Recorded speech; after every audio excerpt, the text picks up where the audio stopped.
Hi viewers, எல்லாரும் எப்படி இருக்கீங்க? நான் உங்கள் டாக்டர் லக்ஷ்மண். இது talk to doctor Lakshman channel. இன்னைக்கு நம்ம எதை பற்றி பார்க்க போகிறோம்னா கொழுப்பு. இப்போ கொழுப்பில் பார்த்தீங்கன்னா நல்ல கொழுப்பு, கெட்ட கொழுப்பு அப்படின்னு ரெண்டு வகை உள்ளது. இப்போ நீங்கள் பார்த்தீங்கன்னா ஒரு நல்ல வகைங்கிறது அது HDL அப்படின்னு இங்கிலீஷில் சொல்லுவாங்க. LDL அப்படின்னு அது கெட்ட கொழுப்புங்க.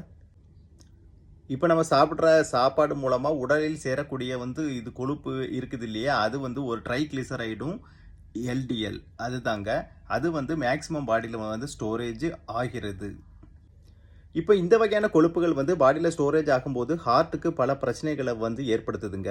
இப்போ HDLனால பெரிய அளவு பாதிப்பு இல்லை, ஏன்னா HDL ஒரு நல்ல கொழுப்பு தான். இன்னைக்கு நம்ம பாடியை மாஸ்டர் செக்அப் பண்ணுறதுக்கு ஹாஸ்பிட்டலுக்குலாம் போகும்போது எல்லாரும் பார்க்குறாங்க இல்லையா, அந்த கொழுப்போட கண்டென்ட்லாம் அது ஒரு LDLும் இது ட்ரைக்ளிசரைட், அந்த ரெண்டும் தாங்க இது பார்ப்பாங்க. அந்த ரெண்டும் பாடியில் கூடுதலாக இருந்தால் ஆபத்து. நான் ஏற்கனவே போன வீடியோவில் சொன்ன மாதிரி இந்த கொழுப்புகளால் நம்ம பாடிக்கு என்னென்ன ஆபத்துகள் வரலான்னா, இப்போ ஹார்ட்டுக்கு, இப்போ ஃபார் எக்ஸாம்பிள் இதயத்துக்கு போகக்கூடிய இரத்த குழாய்களில் அடைப்பு ஏற்படும் போது அதனால் ஹார்ட் அட்டாக்குங்க. அப்புறம் ஒரு மூளைக்கு போகக்கூடிய இரத்த குழாய்களில் அடைப்புகள் வரும்போது ஸ்ட்ரோக்குங்க. இந்த ரெண்டு வரும். ஓகேவா? அதனால் நம்ம பாடியில் LDL அளவு கம்மியாக இருக்கணும். என்னங்க டாக்டர் இதுக்கு செய்கிறது? இப்போ கொழுப்பு அதிகமான உணவை சாப்பிடாமல் இருப்பது எப்படி? நான் என்னோட இன்னொரு வீடியோவில் எந்தெந்த ஃபுட்டில் என்னென்ன ஐட்டம்ஸ் இருக்குது அப்படின்னு சொல்லியிருந்தேன். என்னென்ன சத்துக்கள் இருக்கிறது, எப்படி சாப்பிடலாம், அதை நான் உங்களுக்கு சொல்லியிருந்தேன். ஏற்கனவே போன வீடியோவில் சொல்லியிருந்தேன், அந்த ஸ்டொமக் ஃபில் அது ஆகுறது. இப்போ ஃபார் எக்ஸாம்பிள் நம்ம ஒரு டயட்டை மாற்றும் போது நம்மளுடைய வயிறு நிறைஞ்ச மாதிரி இல்லை அப்படின்னு பல பேர் சொல்லுவாங்க. ஸோ அந்த மாதிரி இருக்கிறதுக்கு என்னென்ன ஃபுட்டு சாப்பிடலாம் அப்படின்னு போன வீடியோவில் உங்களுக்கு சொல்லியிருந்தேன். ஸோ அந்த மாதிரி ஃபுட்டுகள் சாப்பிட்டுக்கலாம்.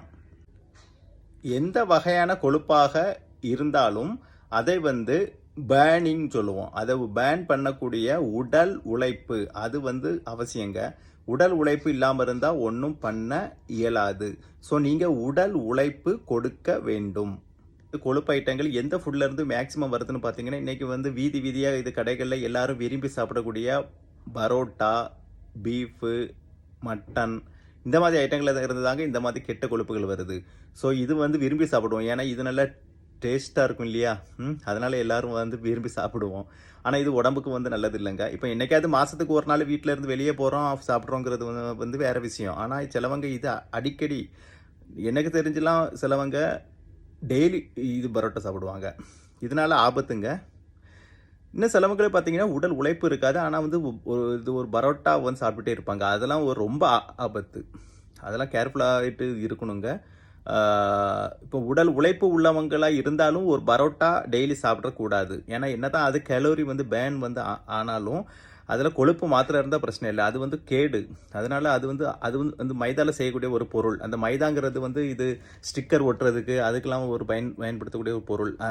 ஸ்டிக்கி மாதிரி ஆகும் இல்லையா, அதில் கொஞ்சம் நீ வாட்டர் கலந்து பார்த்தீங்கன்னா அது ஸ்டிக்கி ஆகும். ஸோ இந்த மாதிரி விஷயங்கள் அதில் இருக்குது. ஸோ அதனால் டெய்லி உடல் உழைப்பு இருந்தாலும் பரோட்டாவை சாப்பிடக்கூடாது.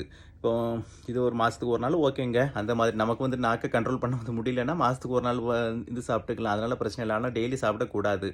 ஸோ இந்த மாதிரி ஃபுட்டு ஹேபிட்டை மாற்றணும். முக்கியமான விஷயம் இதில் என்னென்னா, இப்போ நீங்கள் கொழுப்பு ஐட்டம்ஸ் சாப்பிடாம இருக்க போகிறது இல்லையா. எப்படி நம்ம கொழுப்பு ஐட்டம்ஸ் கொஞ்சமாவது உடம்புக்குள்ளே போய் தான் ஆகணும். ஆனால் கொழுப்பு தேவை தான் பாடிக்கு. அது நல்ல கொழுப்போ கெட்ட கொழுப்போ எல்லாம் பாடிக்கு தேவையாக இருந்தாலும் அதனுடைய அளவு மீறும் போது தான் ஆபத்து. இன்னொரு வீடியோவில் எல்லாமே ஃபுட்டை பற்றி போடுறீங்க, அதை பற்றி தான் போடணும். என்னென்ன ஃபுட்டில் சாப்பிட்டா என்னென்ன சத்துக்கள் கிடைக்கும், எப்படி அது ஒரு டயட்டை வச்சுக்கலாம். இன்னொன்று நான் போடக்கூடிய வீடியோ எல்லாம் ஒரு சிம்பிள் டிப்ஸ் தான், அதை ஈஸியாக ஃபாலோ பண்ணிக்கலாம். இந்த மாதிரி ஃபுட் ஐட்டத்தினால வச்சு எப்படி நம்ம ஸ்டொமக்கை ஃபில் பண்ணிக்கலாம் அப்படிங்கிறது. இப்போ நீங்கள் இன்னொரு வீடியோ உங்களுக்கு பிடிச்சிருந்தா லைக் பண்ணுங்கள், ஷேர் பண்ணுங்கள், மறக்காமல் சேனலை சப்ஸ்கிரைப் செய்யுங்கள். முக்கியமாக உங்களுடைய ஃப்ரெண்ட்ஸ் நண்பர்களுக்கு இதை உங்களுடைய ரிலேட்டிவ் இருப்பாங்க, எல்லோரும் இருப்பாங்க, எல்லாத்துக்கும் இது தேவை தான் இல்லையா. அதனால் இன்றைக்கி ஹெல்த்துங்கிறது யாருக்கு தான் தேவையில்லை. சின்ன குழந்தையிலேருந்து வயதானவர்கள் வரைக்கும் இது மிகவும் தேவையானது. ஸோ இதை நீங்கள் என்ன பண்ணணும், ஷேர் செய்யணும். ஓகேவா? அடுத்த வீடியோவில் சந்திக்கும் வரை உங்களிடமிருந்து விடை பெறுவது உங்கள் டாக்டர் லக்ஷ்மண். பாய்.